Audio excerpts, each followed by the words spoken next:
Silakan Ustazah. Iya. Syukran, jazakillah khairan Mbak Diah. Bismillahirrahmanirrahim. Assalamualaikum warahmatullahi wabarakatuh. Waalaikumsalam warahmatullahi wabarakatuh.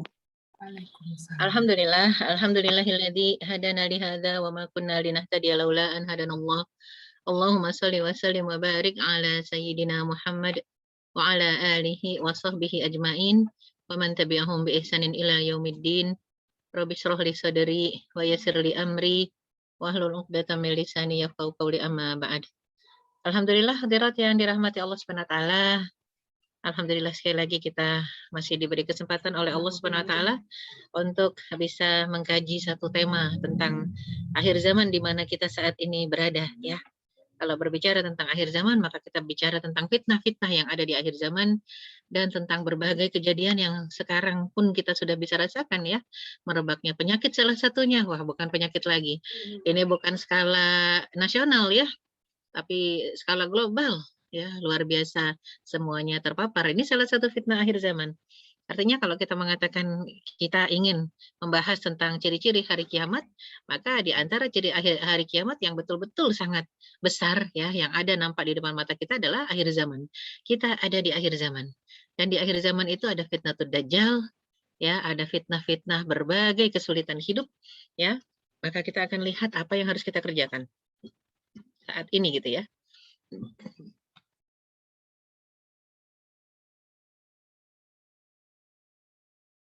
Ya, ini ada satu hadis dari Rasulullah Sallallahu Alaihi Wasallam ya, disampaikan oleh Abu Hurairah. Maka Rasulullah pada saat itu mengatakan ya, idza tasyahhada ahadukum falyasta'idz billah. Ya, min arba'i qaulin. Ya, min arba artinya kalau kita lagi tasyahud maka minta tolonglah kepada Allah Subhanahu wa taala dari 4 hal. Yaqul, maka katakanlah Allahumma inni a'udzubika min adzabi jahannam. Ya Allah, aku berlindung kepadamu dari azab jahannam. Ya, wa min adzabil qabr, dan aku berlindung kepadamu dari azab kubur. Wa min fitnatil mahya wal mamat, dan aku berlindung kepadamu dari ujian-ujian kehidupan dan ujian kematian. Soal kubur diantaranya. Wa min syarri fitnatil masihid dajjal, dan aku berlindung kepadamu ya Allah dari seburuk-buruknya. Ya, seburuk-buruknya apa? Fitnah masihid dajjal. Dajjal yang sudah ditunggu-tunggu. Yang nungguin dajjal siapa ya kira-kira? Pasukannya. Pasukan Dajjal itu sangat suka kalau bosnya ini keluar cepat. Jadi mereka bikin keonaran lebih dahsyat karena mereka paham kalau keonarannya semakin memuncak maka rajanya cepat keluar. Nah, kita ini orang yang berseberangan dengan mereka. Makanya kita selalu mengadakan perbaikan, ya. Jadi kita mengadakan perbaikan kalau ada keonaran, idza ra'a minkum munkaran falyughayyirhu. Kalau kalian melihat fenomena kemunkaran, rubah, perintahnya rubah. Rubah dengan apa? Dengan kekuasaan, biyadih. Dengan tangan dan kekuasaan. Fa illam yastati' fa bilisan. Kalau nggak bisa dengan tangan dan kekuasaan, maka rubah dengan kata-kata, dengan nasihat, dengan tausiah, dengan teguran. Fa illam yastati', kalau nggak bisa juga, fa bil qalb, maka rubahlah dengan hati. Maksudnya apa? Nggak setuju. Ya, tidak setuju, tampilkan wajah nggak setuju. Tampilkan ketidaksukaan, tinggalkan tempat itu. Wadzalika adhaful iman. Masalahnya kalau cuma sekedar nggak setuju saja tapi diem, itu adalah adhaful iman, selemah-lemahnya iman. Ya, jadi fitnah akhir zaman ini diantaranya adalah pudarnya ilmu syariat. Hadis-hadis sahih banyak bertebaran di antara kita. Kalau ada seorang kiai, alim, ulama, guru wafat, harus sedih, wajib sedih. Kalau nggak sedih, kita akan tertulis sebagai pasukan Dajjal. Harus sedih. Dan sekarang fenomenanya banyak yang wafat ya. Wafat sama ada mungkin sesudah terpapar COVID-19, sahabat-sahabat saya sudah banyak yang wafat. Ya, jadinya entah terpapar COVID-19 atau memang Allah ambil karena memang jatah hidupnya sudah selesai. Karena amalnya sudah selesai, sudah tunai dan tabungan pahalanya sudah banyak. Kita yang belum selesai karena mungkin tabungan kita belum banyak. Tabungan kita nggak cukup, makanya masih disuruh hidup oleh Allah Subhanahu wa taala. Ya, jadi pudarnya ilmu syariat. Ilmu syariat diangkat dengan bagaimana caranya? Ternyata dengan diwafatkannya para ulama. Fitnah akhir zaman, ya. Ramainya kemusyrikan, bid'ah, aliran sesat, ya Allah, semakin serem saat ini. Entah yang kena Covid, entah nggak kena Covid, berobat ya pakai cara yang salah. Kemusyrikan, bid'ah, aliran sesat. Belum lama lah banyak itu yang tanya-tanya ya tentang orang pinter yang dipanggil ke rumah gitu ya. Orang pinter tanda kutip ya. Kalau udah disebut pinter tanda kutip nggak pinter sebenarnya. Karena cuma ngaku-ngaku doang ya. Dan ngakunya salah lagi. Yang jadinya akhirnya, ya Allah, yang salah akhirnya yang manggil ya. Udah jelas lah syaiton kalau diundang pasti datang. Yang manggil, karena taunya itu orang pinter, katanya kiai katanya. Ya, akan tetapi ajaran-ajarannya, bacaan-bacaannya, terakhir agar nggak diganggu setan itu diiketin benang di tangan dan di kaki ya. Benang dijahit, benang jahit, betul-betul. Sampai harus kita putuskan gitu ya, putusin aja. Jadi dan orang-orang menganggap orang yang hanya sekedar pakaian dan penampilan ya. Ada yang minta kesembuhan dengan cara-cara yang nggak baik. Nah, naudzubillah min dzalik. Betul-betul di sekeliling kita sekarang fenomena kemusyrikan. Kemungkaran merajalela, nggak usah ditanya lagi tuh. Kalau lihat berita TV kayak kayak zaman dulu itu ada satu koran namanya Pos Kota gitu ya. Itu isinya cuman ya berita-berita ya Allah yang pembunuhan ya, pemerkosaan dan sebagainya. Pencurian, perampokan ya. Jadi kemungkaran merajalela sampai kalau kita lihat berita di TV juga itu isinya. Ya, entah itu pembunuhan, nah sekarang yang lagi seru yang KPI ya, Komisi Penyiaran kan. Ya Allah, satu orang dibully 8 orang, satu orangnya ini laki-laki dibully sama 8 laki-laki. Bukan dibully ya, masalah pelecehan seksual. Kalau komisi KPI-nya begini ya wajarlah tontonan-tontonan kita juga rusak semua. Amal soleh merosot tajam. Merosot tajam. Sekarang orang-orang merasa nyaman, normal kalau mengerjakan maksiat. Justru kalau ada orang yang tidak maksiat, aneh. Itu orang sok suci. Persis seperti zaman-zaman Nabi Syuaib dulu ya. Nabi Saleh dulu itu kan nabi-nabinya dikatakan bodoh, pandir ya. Umatnya underestimate terhadap nabi dan rasulnya. Persis seperti sekarang. Yang soleh dibilang aneh ya, yang orang gila dibilang normal kan kadang-kadang semua yang mengintimidasi, kemudian mencoba membunuh, menyakiti ulama, pasti terakhir ternyata vonisnya dia adalah orang gila gitu kan ya. Orang gila terstruktur. Nih mahalnya sebuah kejujuran dan amanah. Masa kini ya, saat ini susah cari orang jujur dan orang amanah. Jadi idza ja'akum man tardawna dinahu wa khuluquhu fazawwijuh. Lah kok jadi ke pernikahan Ustazah? Kalau udah yang datang orang yang engkau ridho agama dan akhlaknya segera nikahkan. Udah susah cari yang agama dan akhlaknya sahih, soleh, ya benar, sidik, susah. Jadi kalau udah ada yang datang, udah nggak usah tanya lagi kerja di mana, gaji berapa. Pokoknya sudah agamanya bagus, amanah. Kalau nggak fitnah akhir zaman, fa illam takun fitnatun fil ard wa fasadun arid.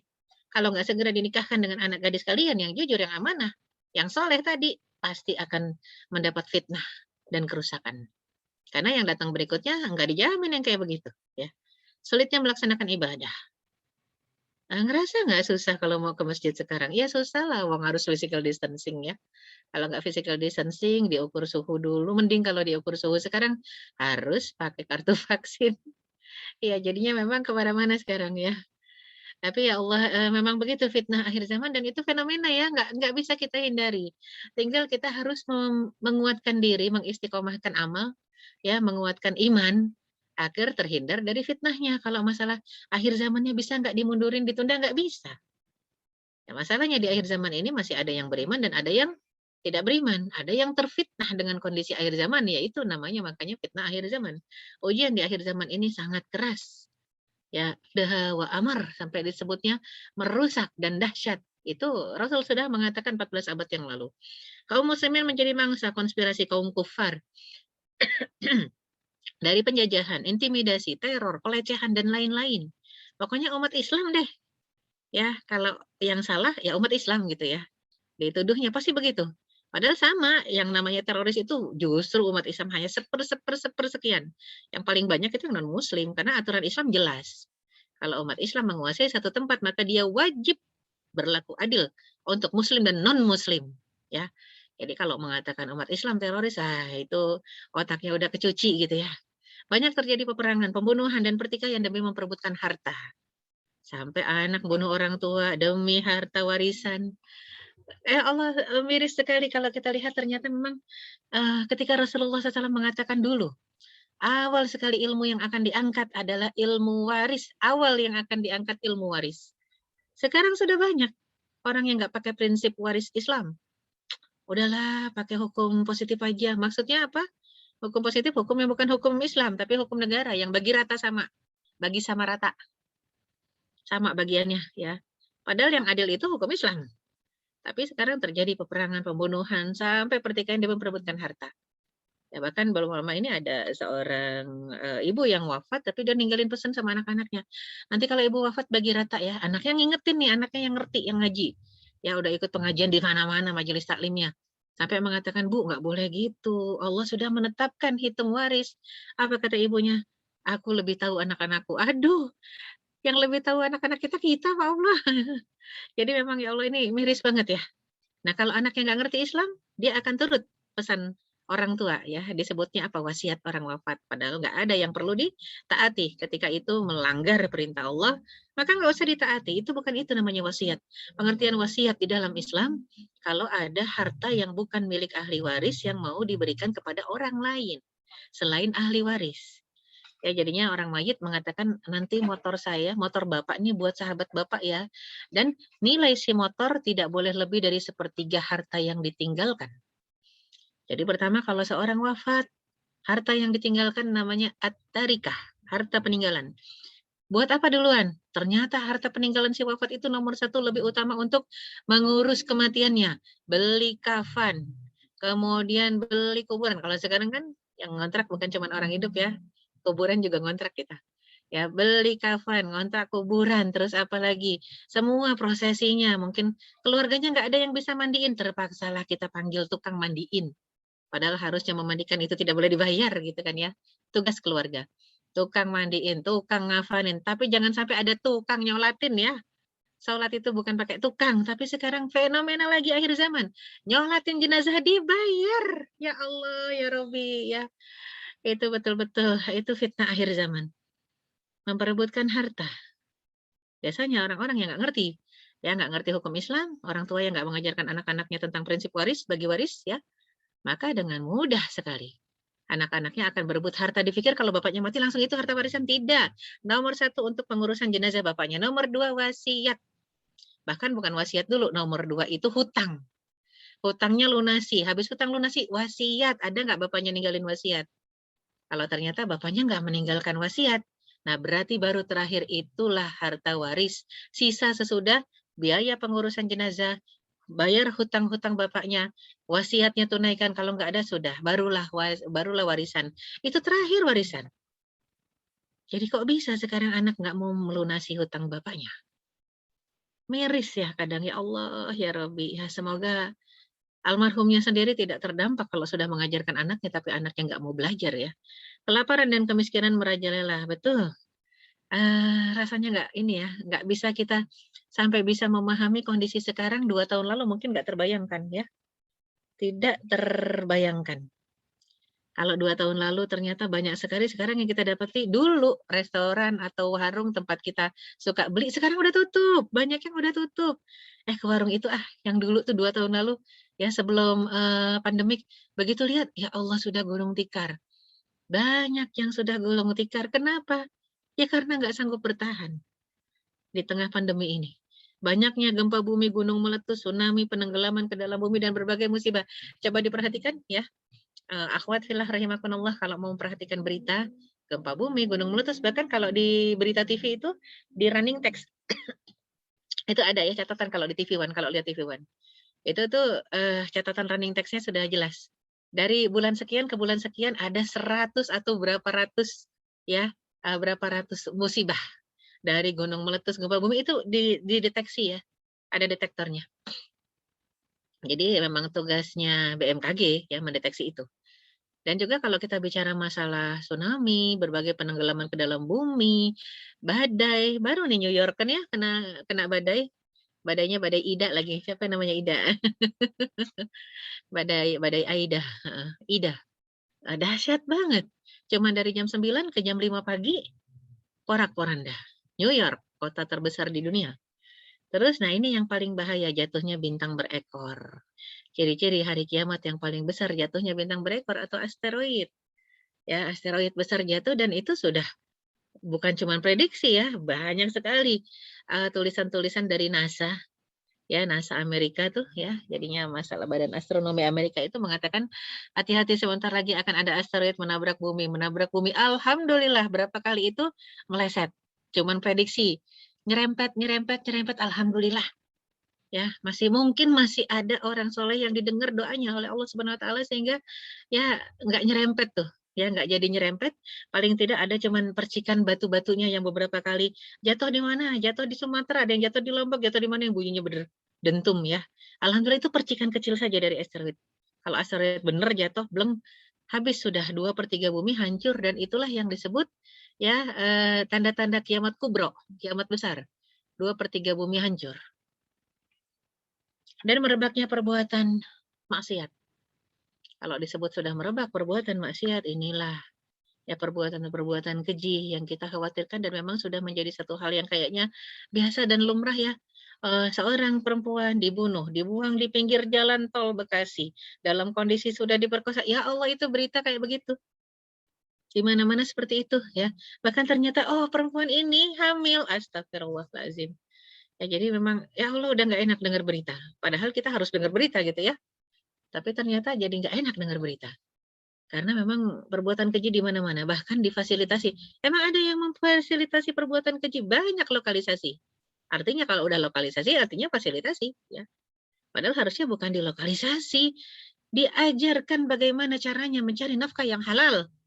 Yang thayyib. Harusnya kan begitu. Bukan dilokalisasi, berarti difasilitasi. Bapak-bapak, atau om-om, atau siapa saja yang mungkin saja, na'udzubillah min dzalik, saudara kita.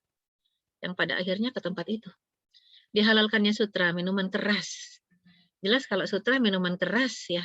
Kalau sutra buat laki-laki haram karena buat perempuan saja, minuman keras laki perempuan ya haram. Juga produk-produk yang ada babi dan keturunan-keturunannya. Nah ini kalau kita bicara produk yang ada babi dan turunannya jelas masih haram sampai detik ini dan akan haram sampai hari kiamat. Ada pengecualian ketika produk halalnya sudah tidak ada. Seperti kita terjebak di tengah hutan, naudzubillah min dzalik, pesawat kita jatuh. Ya, kita termasuk orang yang hidup ketika pesawat jatuh di tengah hutan belantara yang lebat. Tim yang namanya tim SAR datang itu lama biasanya ya. Nah, kita terjebak dalam kondisi nggak ada makanan. Kecuali ada hewan-hewan liar yang berkeliaran di sekitar kita. Ya, apa itu hewan-hewan liar? Ternyata bukan kelinci. Kalau kelinci nggak apa-apa ya. Hewan liarnya itu bukan kelinci, bukan kijang, ya, bukan kambing, bukan babi. Kondisi udah lapar banget. Yang ada cuma babi berkeliaran, silakan bunuh, silakan bakar, silakan makan.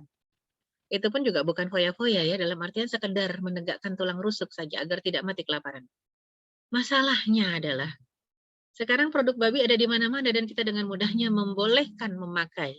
Jadi mohon ya kalau misalnya ada satu produk, misal obat deh yang kita minum, ada obat yang halal sudah dihalalkan MUI, ada obat yang masih ya jelas-jelas nggak dapat labelisasi halal karena dia ada babinya. Maka yang ada babinya itu pilihan terakhir kalau yang si halal ini sudah habis.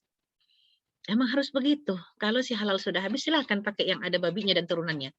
Tapi kalau belum habis buat umat Islam haram pakainya. Jadi memang benar-benar kalau bicara hukum ini akhir zaman ya.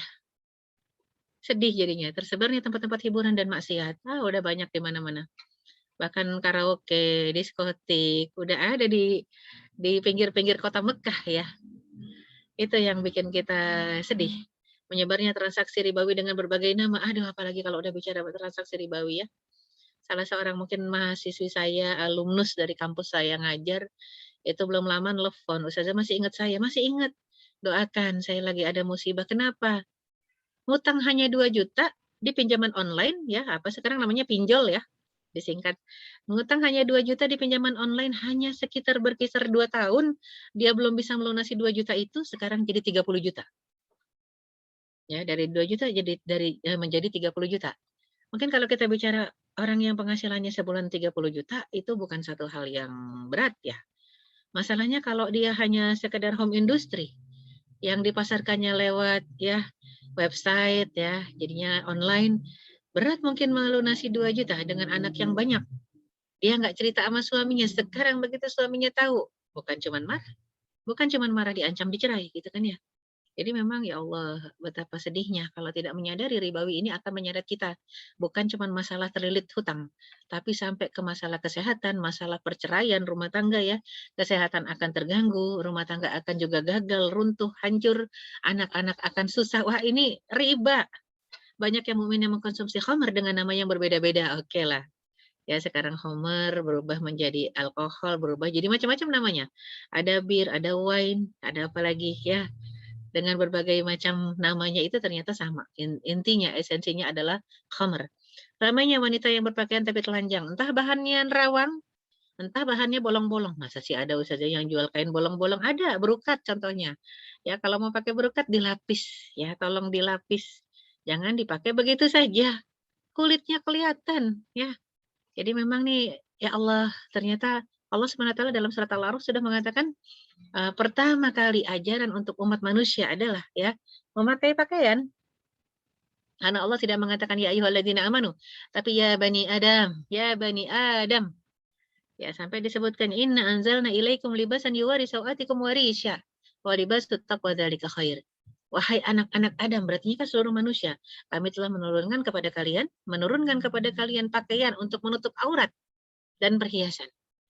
Walibasut taqwa dzalika khair. Adapun pakaian ketakwaan, ketakwaan yang sudah mendarah daging kita pakai sehari-hari itu yang terbaik.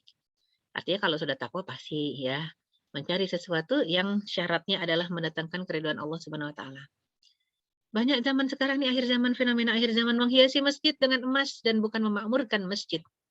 Dulu Rasulullah SAW mengatakan 14 abad yang lalu, jangan hiasi masjidku dengan emas. Kira-kira didengar nggak pesan Rasul itu? Nggak ada yang dengar tuh. Mau Masjidil Haram, mau Masjid Nabawi, hiasannya emas. Dan mungkin banyak masjid-masjid di luar Masjidil Haram dan Masjid Nabawi juga yang terbuat dari lapisan-lapisan emas. Padahal yang diperintahkan adalah memakmurkan masjid, bukan menghiasi masjid dengan emas. Beda ya menghiasi sama menjaga kebersihan ya. Kalau menjaga kebersihan itu wajib. Kalau menghiasi betul-betul hiasan. Yang esensinya tidak lagi bicara masalah bersih atau kotor, tapi hiasan emasnya itu yang menempel. Berlomba meninggikan bangunan. Bahkan dulu Rasul pernah mengatakan tidak boleh ada bangunan yang lebih tinggi dari masjid. Di sekeliling masjid nggak boleh ada bangunan yang lebih tinggi dari masjid. Nggak usah jauh-jauh, sekarang kita kalau lihat Masjidil Haram saja, ada tower clock ya, yang Zam-Zam Tower kata orang, yang tower jam ya. Itu kan tingginya jauh sekali dibanding masjid ya, dibanding apa, kalau yang masjid itu suka ada menaranya, dibanding menara masjid jelas lebih tinggi tower jam tadi ya. Berlomba meninggikan bangunan, ini juga salah satu ya, salah satu ciri hari kiamat sampai Rasul yang mengatakan, amaratuha, kata Jibril kabarkan fa akhbirni an amaratiha. Sampai Rasul mengatakan beberapa ciri hari kiamat, antalidul amatu rabbataha, seorang budak melahirkan tuan. Ini bisa secara eksplisit tuan berzina dengan budak, bisa. Ya, tapi sekarang perbudakan sudah nggak ada. Tuan atau majikan berzina dengan pembantu, udah biasa juga sekarang. Tapi ternyata budak melahirkan tuan diantaranya adalah anak-anak yang memperbudak orang tuanya. Jadi begitu orang tuanya sudah melahirkan anaknya, sudah orang tua diperbudak oleh anak. Ya, begitu anaknya sudah besar punya anak, orang tua juga yang ngurus cucunya. Itu cucu udah besar melahirkan juga masih hidup itu neneknya. Dia juga si nenek juga yang mengurus ya cicitnya. Itu budak melahirkan tuan. Dan kita tidak memberikan fasilitas yang layak kepada orang tua.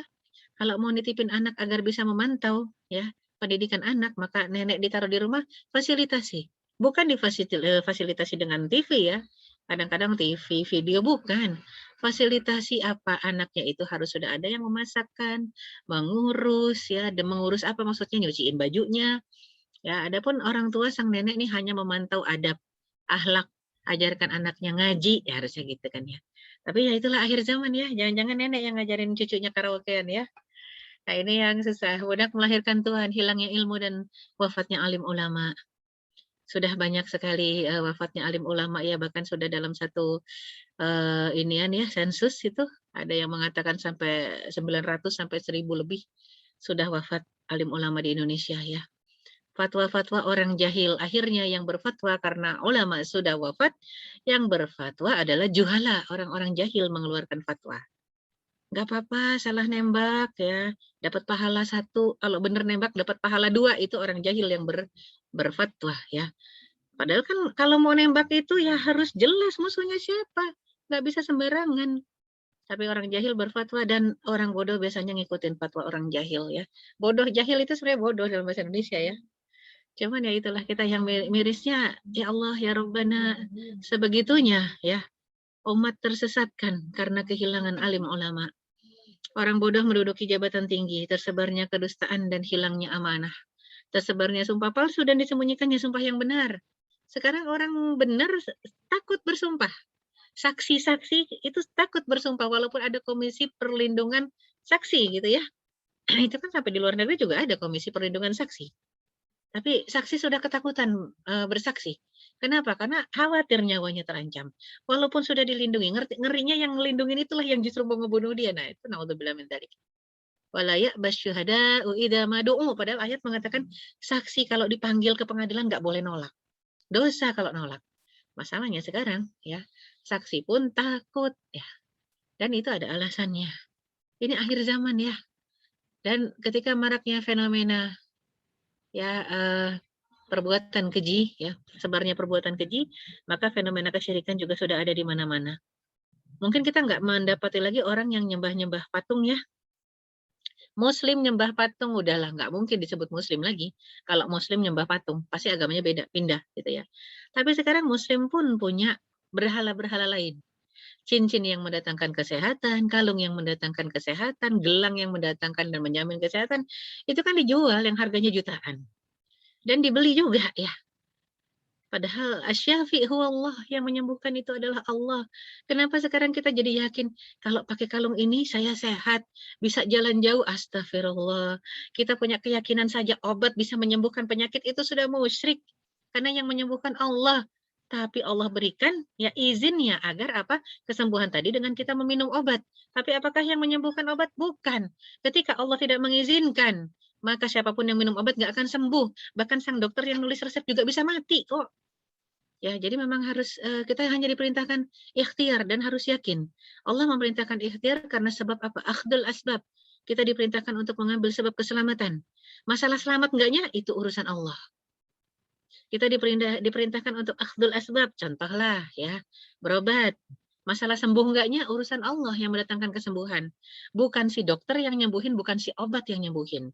Kita imunisasi untuk ikhtiar mencegah diri kita dari penyakit. Tapi apakah semua yang imunisasi tidak tercegah dari penyakit? Akan tidak terkena penyakit? Enggak juga. Teman saya banyak juga kok yang imunisasi akhirnya sakit dan mati. Wafat juga ada. Bahkan dokter juga wafat. Itu namanya takdir dan kita diperintahkan ikhtiar. Hasilnya serahkan kepada Allah Subhanahu wa taala. Ikhtiarlah yang maksimal, hasilnya ikhlaskan. Ikhlaskan kepada Allah dan itu konsep akidah yang benar. Menjadikan tandingan sekutu di sisi Allah, harta, jabatan dan yang lain-lain. Dan bahkan maraknya fenomena kesyirikan. Orang musyrik menjadi pemimpin. Banyak ini ya. Mempertahankan ya jadinya kekuasaannya dengan melegalkan berbagai cara. Dari alam nyata sampai alam goib. Innalillahi. Menjadikan kuburan-kuburan sebagai masjid. Banyak juga sekarang ya. Ada beberapa orang tuh yang saya kenal punya restoran itu kalau ada bulan sekian, tanggal sekian, itu nggak ada pasti di tempat di restonya. Kemana? Pulang ke kampung ya.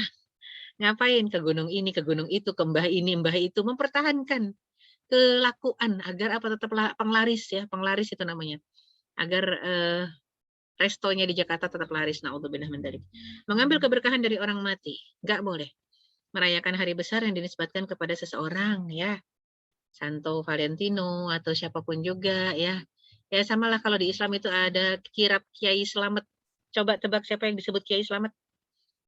Ya, kalau orang saja sudah salah, sapi ya, lebih parah lagi kan. Fitnatud Dajjal. Maka semua fitnah-fitnah ini akan menggiring kita kepada fitnah yang lebih besar lagi, yaitu fitnahnya Dajjal. Ibnul Qayyim Al-Jauzi ya mengatakan doa-doa dan ta'awuz itu bagaikan senjata yang sangat tergantung kepada siapa yang memegangnya.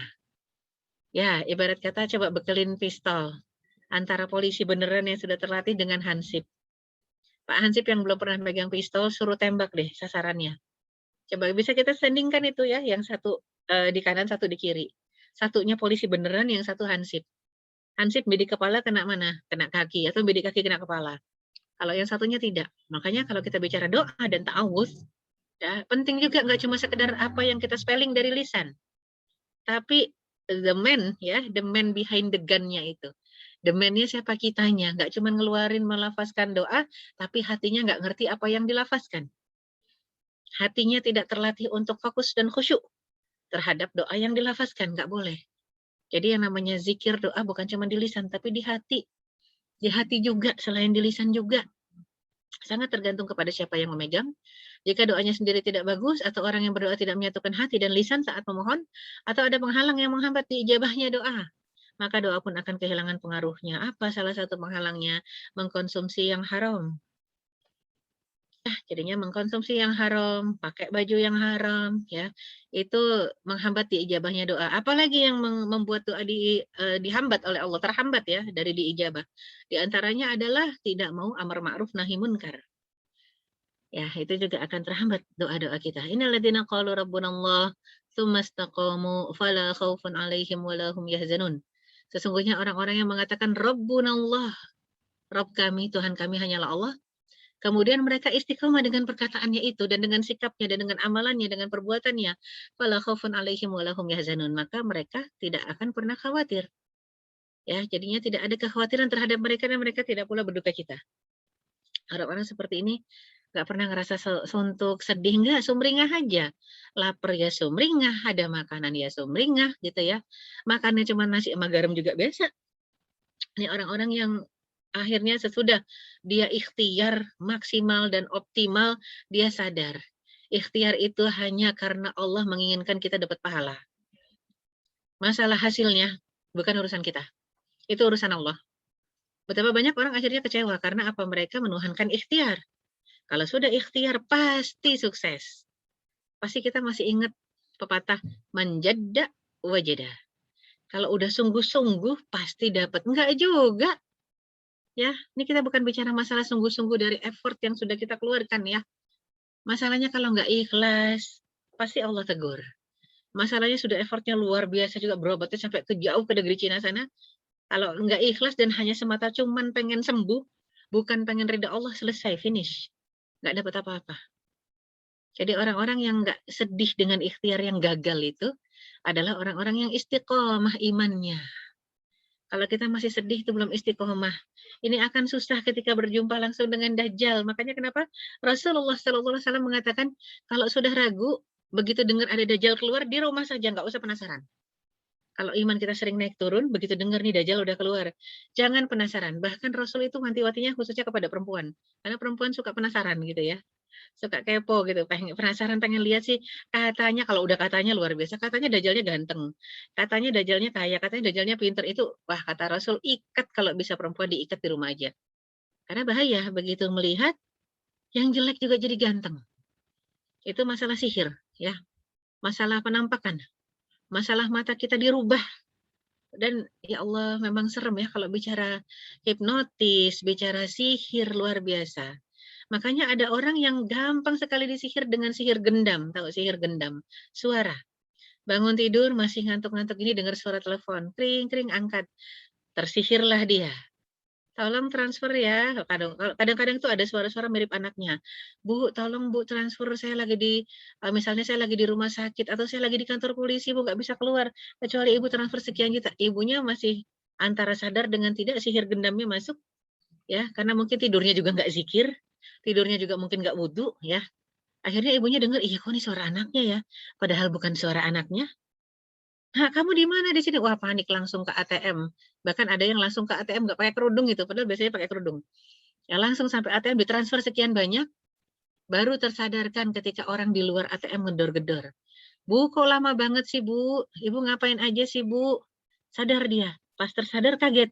Dia nggak pakai sendal, bajunya hanya dasar tangan pendek, dia nggak pakai kerudung, dia bingung, "Saya ada di mana?" Di ATM, ya. Jadi ya Allah, memang benar-benar kita kadang-kadang harus, benar-benar menjaga sunnah-sunnahnya, istiqomah menjaga sunnah, mau tidur wudu, ya, mau tidur baca doa, mau tidurnya tuh harus benar-benar niat, ini tidur seolah-olah tidur terakhir, ya.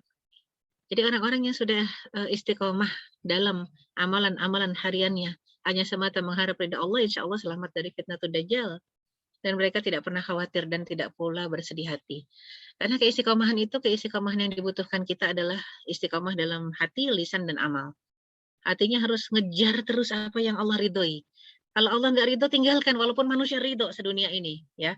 Lisan juga begitu, katakan yang Allah ridhoi, dan amal pun perbuatlah apa yang Allah ridhoi. Definisi istiqomah kalau menurut Abu Bakar, Dia tidak mempersekutukan Allah, bukan musyrik, ya insya Allah itu istiqomah. Kalau kata Umar bin Khattab, istiqomah adalah taat dan tidak berbolak-balik, nggak ragu kalau kata Umar.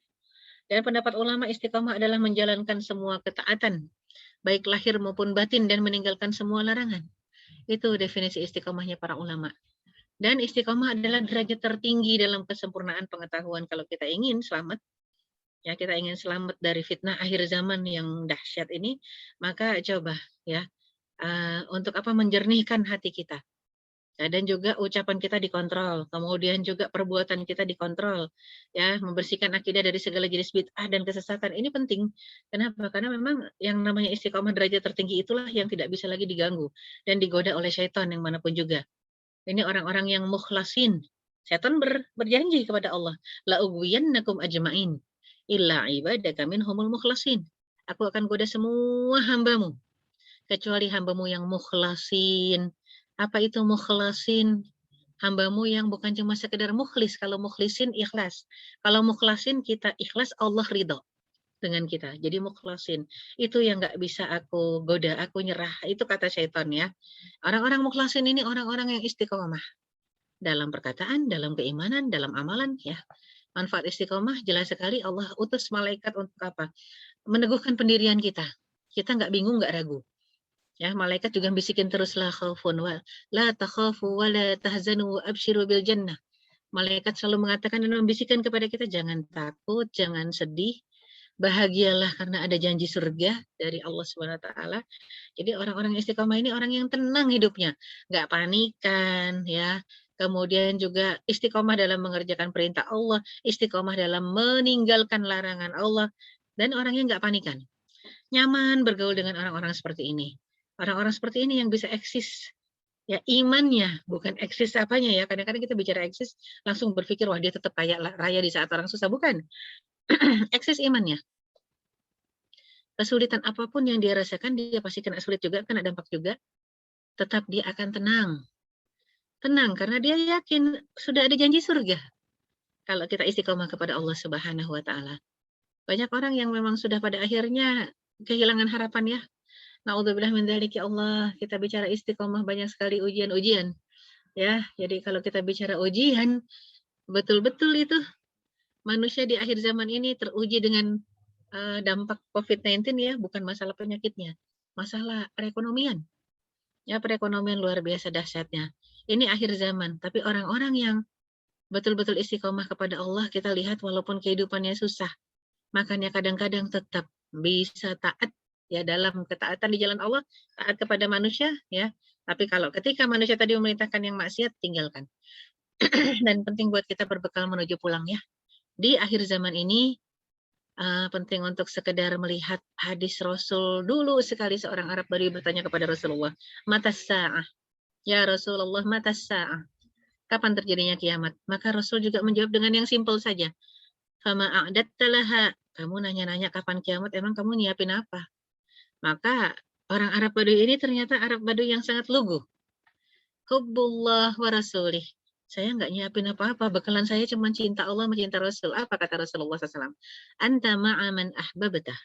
Kamu akan bersama dengan orang yang kamu cintai. Hadis ini muttafaqun alaih. Berarti kan hadis Bukhari Muslim. Dalam riwayat yang khusus Muslim, ketika Rasul tanya ma'adatta laha, maka orang tadi Arab Badui tadi menjawab ma'adattu laha min katsirin saumin wala salatin wala sadaqatin. Aku nggak nyiapin apa-apa. Aku nggak banyak puasa sunnah, aku nggak banyak sholat sunnah. Artinya yang dikerjakan cuma yang wajib-wajib aja. Puasa ya Ramadan, sholat ya sholat yang 5 waktu. Wala sadaqatin. Dan dia juga nggak banyak, ya nggak banyak sedekah. Ya cuma zakat aja. Walakinni uhibbullah wa rasulah. Akan tetapi aku sangat mencintai Allah dan Rasulnya. Udah itulah perbekalan yang paling sempurna ya. Ini kita lihat. Dan doa dan zikir. Terakhir, karena kita tahu kita ada di akhir zaman. Maka doa dan zikir ini bukti keistiqomahan ibadah kepada Allah. Karena kalau kita mengatakan saya udah doa, saya sudah zikir dalam sholat itu satu hal yang wajar. Tapi mengingat Allah di luar sholat, wala dzikrullahi akbar. Allah sendiri yang mengatakan, mengingat Allah di dalam sholat saja sudah berat. Apalagi di luar sholat, berterusan. Wala dzikrullahi akbar. Itu sangat akbar, sangat besar. Berat. Dan kalau bicara mengingat Allah khusyuk dalam salat, Allah sendiri yang mengatakan, wa innaha lakabiratun illa 'alal khashi'in. Minta tolong sama Allah dengan salat dan sabar itu berat kecuali dia biasa khusyuk, kata Allah Subhanahu wa taala. Jadi di akhir zaman ini kita harus menjadi ya malaikat. Maksudnya malaikat apa? Malaikat itu kan kerjaannya zikir aja ya. Zikir taat, zikir taat. Makanannya malaikat apa? Zikir. Bahkan ada beberapa hadis bicara tentang akhir zaman. Ketika Dajjal datang nanti. Dia hanya bawa makanan dan minuman untuk orang yang beriman kepada dia. Jadi orang yang tidak beriman kepada dia pada saat itu tidak ada makanan, tidak ada minuman. Maka para sahabat bertanya kepada Rasulullah SAW, lantas kita hidup dengan apa ya Rasulullah? Kami kan manusia. Ya, nanti juga yang hidup di zaman itu manusia, umatmu. Ada umatmu nanti. Mereka hidup dengan apa ketika ada Dajjal? Karena kan nggak beriman kepada Dajjal, berimannya kepada Allah. Maka kata Rasul apa? Mereka hidup dengan zikir. Makanan mereka saat itu zikir. Luar biasa ya kalau makanan zikir. Tapi kalau mau direnung-renungi beberapa Ramadan terakhir, ya kita bisa merasakan. Karena nggak boleh keluar rumah, akhirnya mungkin ada yang banyak zikir saja, terasa dengan zikir itu kenyang gitu ya. Dengan zikir aja kenyang, maka nggak mustahil nanti juga begitu. Kalau kita termasuk orang yang memusuhi Dajjal ya. Zikir menumbuhkan kesabaran dan keyakinan. Zikir juga bukti kekokohan iman kepada takdir dan bukti dari kejujuran tawakal kita kepada Allah Subhanahu wa taala. Intinya kalau kita bicara tentang hari kiamat, kita bicara tentang hari akhir, kita bicara tentang akhir zaman sebagai prolog dari hari kiamat, kita hanya bisa berdoa dan ikhtiar yang maksimal. Semoga Allah menyelamatkan kita dari fitnah akhir zaman, dari fitnah Dajjal, dan Allah wafatkan kita dalam kondisi husnul khatimah. Hanya itu harapan kita. Dan juga berarti jangan keluar dari lingkungan orang-orang yang soleh, yang istiqomah. Karena keistiqomahan saat itu harganya mahal sekali. Sama seperti sekarang, keistiqomahan saat ini harganya mahal.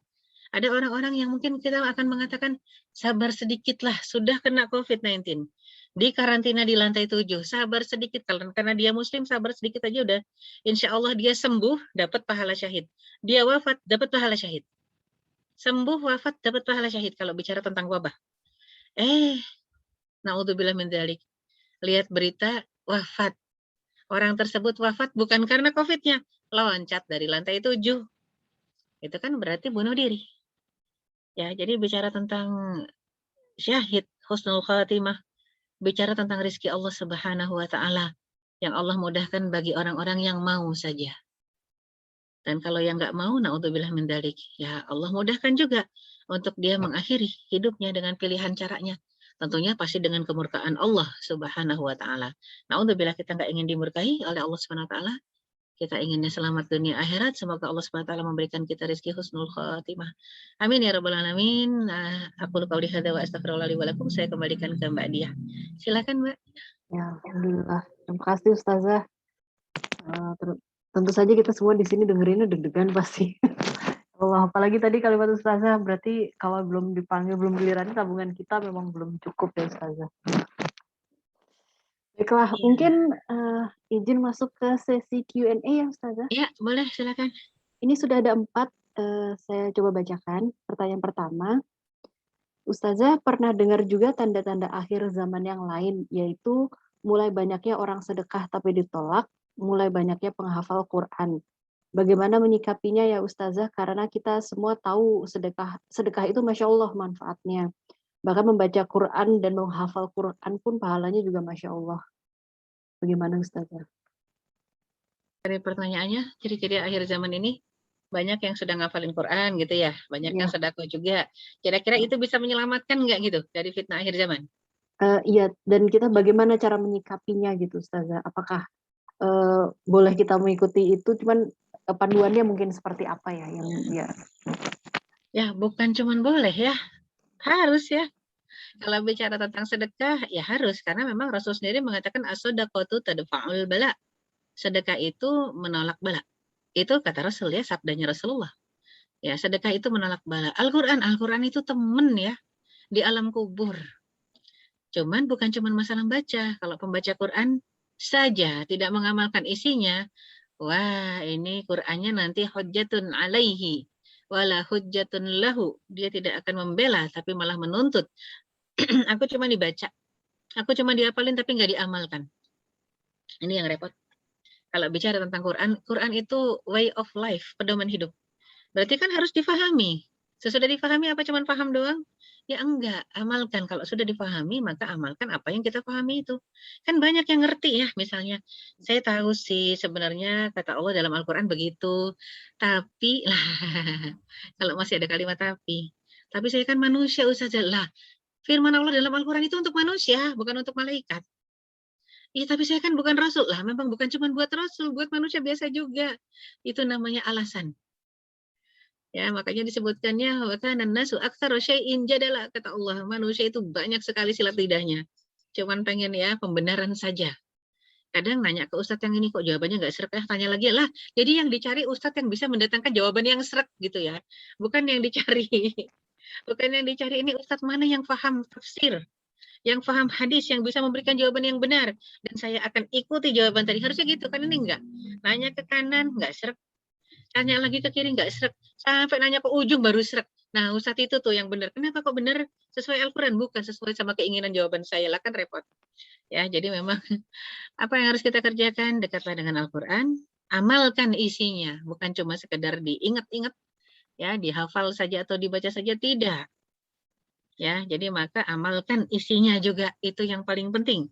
Nggak hafal, nggak apa-apa, tapi kita paham isinya.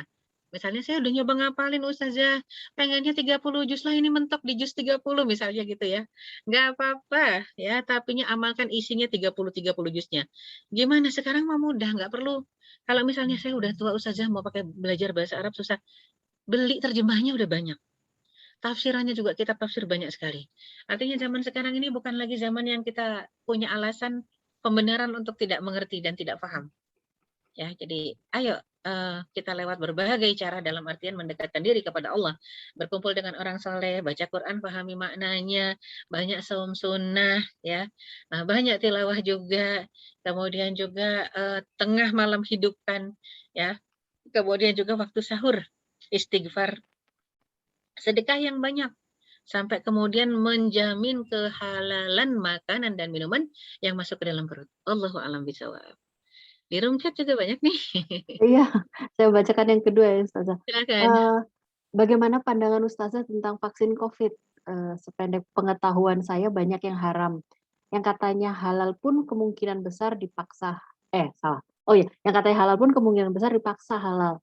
Sementara sekarang ini kan sertifikat vaksin ini jadi kayak kewajiban punya gitu Ustazah, menjadi syarat untuk ke mana-mana, jadi balik bekerja di kantor atau ke toko-toko pertokoan gitu Ustazah. Ya, bagus ya. Ini namanya pertanyaannya kekinian. Karena memang waki ya. Ya, ya bicara tentang vaksin COVID. Fas'alu ahla dzikri in kuntum la ta'lamun. Ya, kata Allah Subhanahu wa taala, tanyalah kepada yang tahu kalau kamu nggak tahu. Dan representatif dari umat itu untuk di Indonesia namanya MUI, dari apa ulamanya ya, ulama umat itu di MUI adanya sampai detik ini, saya percaya dengan fatwa MUI ya, karena juga teman-teman banyak yang di MUI gitu ya. MUI itu bukan cuma kumpulan ulama agama ya, tapi ulama-ulama yang saintis juga ada di MUI, kerjasama semuanya. Jadi untuk kalau bicara vaksin COVID saya harus menyuarakan, karena yang keluar halalisasinya baru satu, Sinovac. Baru Sinovac saja yang keluar halalisasinya. Ya, yang lainnya bahkan MUI sendiri sudah mengatakan, bukan Pfizer, AZ ya, habis Sinovac itu kan AZ ya, AstraZeneca, ya. AstraZeneca. AstraZeneca haram. Nah, itu hukumnya haram karena ada dalam proses pembuatannya ada babinya, walaupun pas keluar hasil akhirnya sudah hilang babinya. Tapi tetap haram. MUI masih mengeluarkan haram. Akan tetapi dibolehkan digunakan ketika yang halal tidak ada. Jadi kalau misalnya nih kita mau vaksin ke pusat vaksin, kata dokternya atau kata perawatnya, ini ada AstraZeneca, ini ada Sinovac. Ibu mau pakai yang mana? Kalau saya pilih Sinovac, karena sudah keluar halalisasinya. Kecuali di Indonesia ini tidak ada satu vaksin pun yang halal, dan ternyata kita secara medis, aturannya secara medis kalau mau bisa ngapa-ngapain kemana-mana dan juga bisa berinteraksi dengan dunia luar, kemudian juga ternyata agar terjamin kesehatan kita harus divaksin. Itu namanya skala darurat, yang haram pun boleh digunakan kalau nggak ada yang halal. Masalahnya MUI sudah mengeluarkan halalisasi. Halal benar kok kalau si Sinovac ini memang halal. Kita tidak melihat negara produsennya ya. Kalau itu sih kalau ngelihat itu memang saya nggak mau juga karena negara komunis yang buat gitu ya. Tapi masalahnya adalah ingredients-nya, ya komposisinya ternyata halal. Ya, jadi itu yang bisa kita pakai. Ya, komposisi yang halal itu yang bisa kita pakai. Kalau dia sudah nggak ada dan sudah habis, terpaksa namanya darurat. Kalau darurat, ad-darurat tubihul mahzurat, kita masuk lagi ke hukum yang lain. Kondisi darurat itu membolehkan apa-apa yang dilarang sekalipun. Itu jadi boleh kayak tadi terjebak di tengah hutan nggak ada makanan. Boleh, boleh ya. Bukan wajib gitu ya. Boleh mengkonsumsi babi untuk skala darurat karena lapar. Laparnya ini hampir hampir binasa, itu skala darurat. Lepas kondisi darurat, mohon maaf, balik lagi tidak ada pembolehan. Ya, jadi yang kayak gitu. Ya, wallahu a'lam bishawab. Siap. Ini saya lanjutkan lagi. Ya, silakan. Bagaimana, Assalamualaikum Ustazah, mau tanya, Waalaikumsalam. bagaimana cara kita bernahi mungkar jika kita tidak punya power untuk melawan kemungkaran tersebut, tapi kita ingin sekali berbuat sesuatu sesuai dengan kemampuan kita? Apakah boleh ikut menyuarakan pendapat orang soleh tentang kemungkaran walaupun hanya via sosial media? Syukran Ustazah. Afwan. Bukan boleh, kalau boleh itu mubah ya. Wajib hukumnya, bukan boleh ya. Kalau boleh kan mubah. Dalam Islam itu hukum itu ada 5 ya. Dalam dunia hukum ya, usul di dalam Islam itu ada 5 hukum sesuatu. Bisa jadi wajib, bisa jadi ya sunnah, bisa jadi mubah, bisa jadi makruh, bisa jadi haram. Ya, kalau tadi ditanya boleh nggak, berarti mubah nggak. Bukan mubah, hukumnya wajib menyuarakan kebenaran, walaupun kita hanya menjadi penyambung lidah. Kata Ustadz ini, kata Ustazah itu begini. Dalilnya apa? Makanya jangan cuma kata Ustadz sama Ustazah. Si Ustadz sama Ustazah ini bawa dalil apa? Dari Al-Quran kah? Dari hadis kah? Sunnah kah? Harus ada dalilnya. Nggak bisa nggak ada dalilnya. Dari pendapat ulama kah? Itu sama dalil juga. Kalau dalam Al-Quran kita nggak ketemu, dalam hadis nggak ketemu, cari pendapat ulama yang jumhur. Ittafaq jumhur. Ittifaq jumhur itu yang namanya sekumpulan ulama, ulama yang soleh, ulama yang benar, yang pegang teguh Al-Quran dan Sunnah sudah bersepakat tentang satu hukum, itu namanya muttafaq. Sudah sepakat mereka, kita ambil suara jumhur itu. Silakan. Jadi bilang saya bukan siapa-siapa, tapi saya mengambil pendapat si fulan. Si fulan itu lebih selamat buat kita. Dan dengan begitu ketika kita sudah menyuarakan, sudah gugur tugas kita di hadapan Allah Subhanahu wa taala. Ya, terserah yang mau dengerin itu ngikutin apa nggak ngikutin, itu bukan urusan kita lagi, urusan dia. Urusan kita sudah finish di hadapan Allah, sudah selamat ya. Itu yang kita cari kan, selamat di hadapan Allah. Ya, jadi bukan masalah kadang-kadang orang mau ngingetin aja tuh sampai aduh makan hati berulang jantung. Terus saja ini mulut sudah berbusa, orangnya nggak berubah. Lah, berubah nggak berubah bukan urusan kita. Berubah nggak berubah itu urusan orang itu sama Allah Subhanahu wa taala. Tapi kita akan ditanya, kamu lihat fenomena kemungkaran, kok mbok ya usaha nyampein kebenaran. Nah, itu dia. Ya. Jangan cuma diem. Kalau diem saja, nolak di hati. Enggak, sudah nggak berdaya. Itu namanya syaitonul akhros. Setan bisu, kata Rasulullah. Setan aja udah bermasalah, apalagi setan bisu gitu ya. Itu bermasalah parah. Jadi suarakan kebenaran. Kalau nggak punya power, nggak mungkin pakai power. Pakai nasihat langsung nggak bisa. Yang penting tadi benar ya.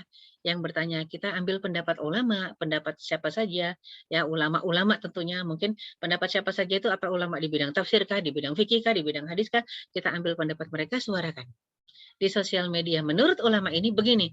Sudah, itu yang bicarakan ulama itu. Kita sepakat dengan pendapatnya. Itu dia. Wallahu a'lam bishawab. Baik, satu pertanyaan terakhir Ustazah kayaknya. Silakan. Ustazah, berarti semisal kita berzikir pagi petang, apakah sebaiknya tidak sambil mengerjakan apa-apa agar fokus, sebentar, kok loncat, agar fokus dan benar-benar meresap dalam hati? Atau apakah zikir tersebut bisa jika disambi dengan mengerjakan pekerjaan lain? Ya, zikir mengingat Allah itu sebenarnya kan qiyaman wa qu'udan wa ala junubihim ya. Dalam kondisi kita beraktivitas, lagi berdiri, lagi baring, lagi duduk atau lagi baring. Itu kata Allah ya. Jadinya alladzina yadhkurunallaha qiyaman wa qu'udan wa ala junubihim wa yatafakkaruna fi khalqis samawati wal ard rabbana ma khalaqta hadza batilan subhanaka faqina adzabannar. Itu sampai disebutkan orang yang ulul albab, yang akalnya bisa jernih dipakai, itu yang selalu ingat Allah dalam beraktivitas. Dalam ya, bukan dalam beraktivitas itu berarti bersama aktivitasnya. Bukan ada waktu sedikit sendiri zikir, waktu aktivitas beda, enggak. Kita memang diperintahkan untuk selalu berzikir mengingat Allah. Masalahnya mungkin ada zikir-zikir khusus yang butuh fokus ya, Fokus. konsentrasi misalnya. Fokus, konsentrasi, menghayati maknanya. Kalau kita tipe yang nggak bisa sambil nyapu, ya misalnya sambil nyapu nggak bisa, sambil nyiram pohon nggak bisa, ya sudah berarti harus fokus. Dan yang namanya zikir pagi petang itu al-maksurat sebentar kok. Kalau kita pakai yang sugro 20 menit selesai. Kalau kita pakai yang kubro, oke lah 40 menit selesai. Masa mau menyisihkan antara 20 menit sampai 40 menit, nggak ada waktu buat Allah kan nggak mungkin ya. 20 menit pagi, 20 menit sore gitu ya. Itu insya Allah mungkin. Tapi kalau memang ternyata kita, wah Masya Allah sibuk banget gitu ya misalnya. Allah berikan kesibukan yang luar biasa. Boleh nggak nyambi sambil nyapu, ngepel boleh. Nggak apa-apa. Ya asal betul-betul lisannya terus bergerak, ya nggak masalah juga ya. Asal jangan salat nyambi ya. Kalau salat itu ada aturannya memang. Dari takbiratul ihram sampai salam nggak boleh disambi itu. Satu-satunya yang tidak bisa disambi, tidak bisa digantikan oleh orang lain nggak bisa. Ya dikodok juga nggak bisa kecuali ketiduran sama kelupaan. Tapi kalau kesibukan nggak bisa kodok ya. Aduh saya terlalu sibuk jadi saya kodok aja nggak boleh, nggak boleh. Ya kalau kesibukan nggak boleh kodok. Ya, jadi yang ada adalah dalam kondisi darurat. Itu bukan masalah sibuk. Kondisi darurat menolong pasien. Kondisi darurat takut kehilangan nyawa. Itu bisa dikodok. Seorang dokter mengoperasi pasien yang niatnya 8 jam ternyata kasusnya berat molor jadi 12 jam, 14 jam. Ada sering begitu kalau di kedokteran. Maka itu silahkan dikodok ya. Ya dikodok dan enak tuh biasanya sih kalau mulai operasi itu pagi, kalau paling selesai asar itu malah bukan cuma sekedar kodok itu mah jamak aja. Ya zuhur, asar ditarik jadi jamak takhir. Ya kecuali misalnya selesainya sampai 12 jam. Mulai jam 6 ketemu jam 6 lagi sudah maghrib. Itu namanya mengkodok semuanya. Zuhur, asar, maghrib di waktu maghrib. Kenapa? Karena memang ada nyawa yang harus diselamatkan dan begitulah syariat Islam. Wallahu a'lam bishawab. Masya Allah. Ya, sebenarnya ini tambah satu lagi, Ustaz. Ya. Ini terakhir, insya Allah terakhir. Baiklah. Assalamualaikum warahmatullahi wabarakatuh. Waalaikumsalam warahmatullahi. Ustazah, saya ingin bertanya apabila kita sedang berada di luar negeri, makan ayam dan daging yang mungkin kita tidak tahu apakah dia dipotong secara syariah atau tidak. Bagaimanakah hukumnya? Ya, ini kita bicara tentang penyembelihan ya di luar negeri. Yang memang kita nggak tahu nih apa mereka memotong atau motong beda menyembelih ya. Motong penggal. Sedangkan secara syariah diperintahkan untuk nyembelih. Hati-hati, nggak semua orang di dunia ini nyembelih. Makanya kenapa kita harus bisa memastikan siapa yang nyembelih ya. Kita hanya boleh makan daging sembelihan. Sembelihan siapa? Ya, sembelihan orang-orang yang ngaku beriman. Jadi bukan orang-orang yang ateis ya. Kalau sembelihan orang komunis nggak boleh. Tapi sembelihan orang yang ngaku punya Tuhan ya.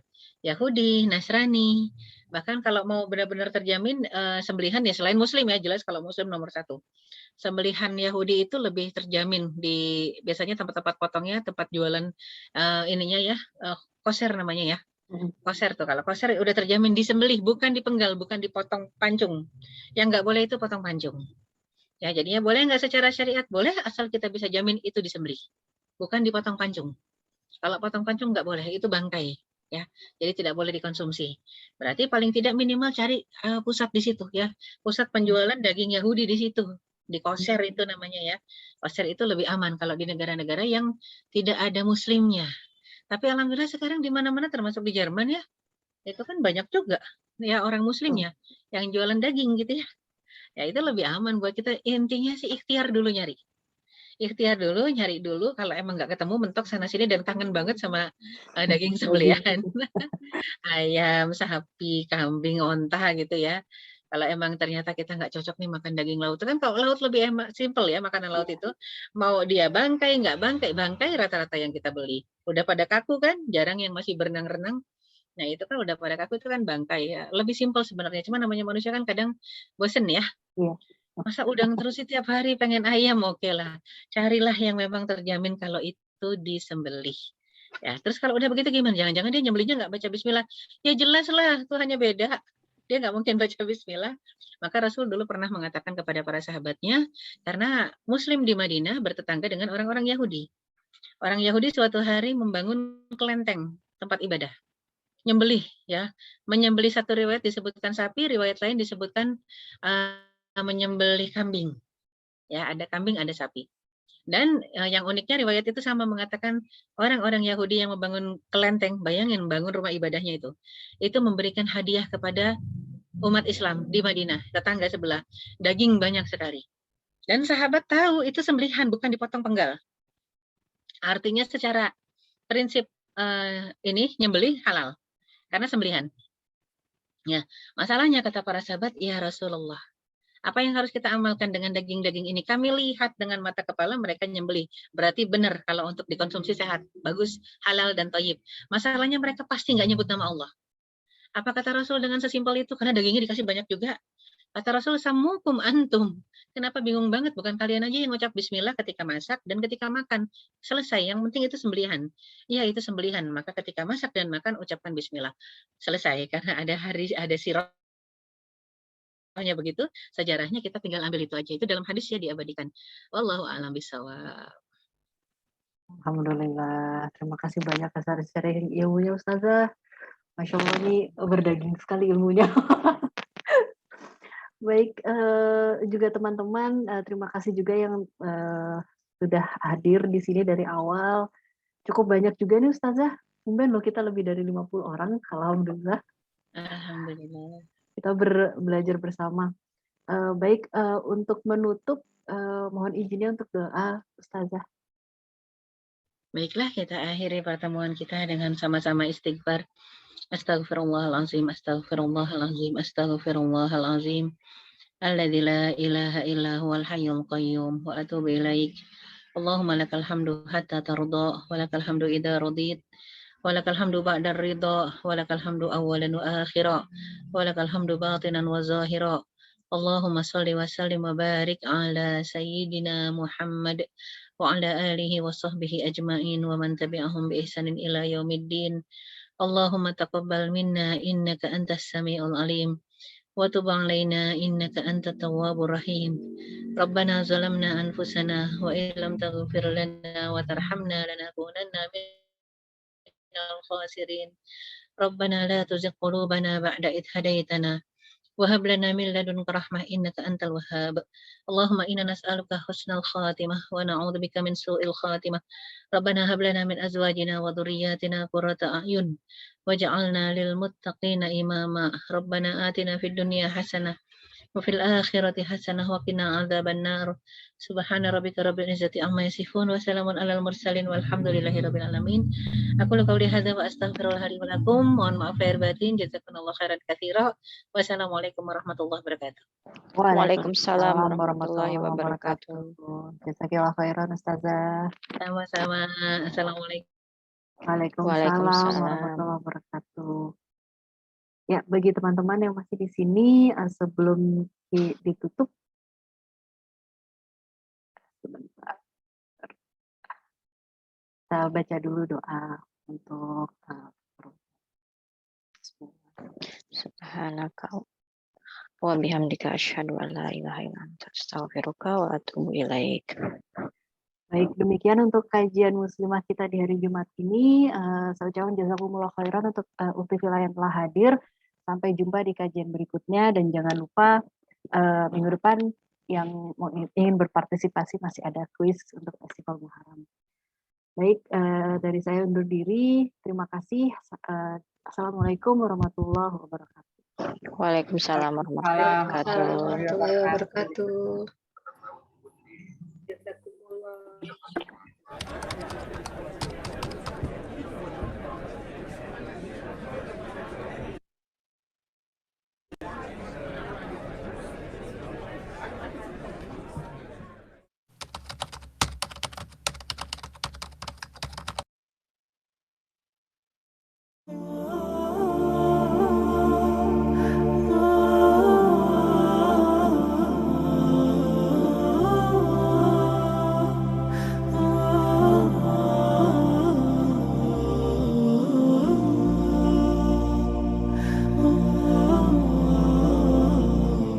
يا رجاء